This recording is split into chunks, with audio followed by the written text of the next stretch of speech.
6,00,000 రూపాయలకే మనకు ఒక 2 BHK ఫ్లాట్ వైజాగ్ సిటీ కొత్త వలసలో అయితే మీరు చూస్తున్న ఈ డబుల్ బెడ్రూమ్ ఫ్లాట్ బ్యాంక్ ఆప్షన్లో రావడం అయితే జరిగిందండి. డాక్యుమెంట్ వాల్యూ చూసుకుంటే 15,00,000 వరకు అయితే ఈ డాక్యుమెంట్ వాల్యూ అయితే ఉంది. అలాంటి డాక్యుమెంట్ వాల్యూ ఉన్న ఈ డబుల్ బెడ్రూమ్ ఫ్లాట్ కేవలం మనకి 6,00,000 రూపాయలకే రావడం అయితే జరుగుతుంది. అపార్ట్మెంట్ పేరు వచ్చేసరికి వసంత్ విహార్ 4వ అంతస్తులో మనకి బ్లాక్ B3లో ఈ ప్రాపర్టీ అయితే రావడం జరిగింది. టోటల్ ఎస్ఎఫ్టీ 640 ఎస్ఎఫ్టీ అయితే వస్తుందండి. ఈ ప్రాపర్టీ మనకి పర్ స్క్వేర్ యార్డ్ కనుక చూసుకున్నట్లయితే 24,000 రూపాయల వరకు ఇక్కడ మార్కెట్ వాల్యూ అయితే ఉంది.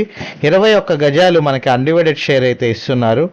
మనకి ఈ ప్రాపర్టీ వచ్చేసేసరికి విశాఖపట్నం కొత్త వలస లో అయితే రావడం జరిగింది. కొత్త వలస అంటే మనకి వైజాగ్ నుంచి అరకు వెళ్ళే రోడ్లో ఈ కొత్త వలస అయితే రావడం జరుగుతుందన్నమాట. 640 ఎస్ఎఫ్టీ కలిగిన ఈ డబుల్ బెడ్రూమ్ ఫ్లాట్ కేవలం 6,00,000కే రావడం జరిగింది. ఎవరైతే విశాఖపట్నంలో ఒక డబుల్ బెడ్రూమ్ ఫ్లాట్ లో బడ్జెట్లో వెతుకుతున్నారో, పెట్టుబడి కోసం కానివ్వండి, రెంటల్ ఇవ్వడం కోసం కానివ్వండి, ఉండడం కోసం కానివ్వండి, ఈ అవకాశం అయితే వినియోగించుకుంటారైతే కోరుకుంటున్నాను. కేవలం 6,00,000 రూపాయలకే ఈ డబుల్ బెడ్రూమ్ ఫ్లాట్ అయితే మీకు బ్యాంక్ ఆప్షన్లో రావడం అయితే జరిగిందండి. Thank you for watching SB associate Nazir.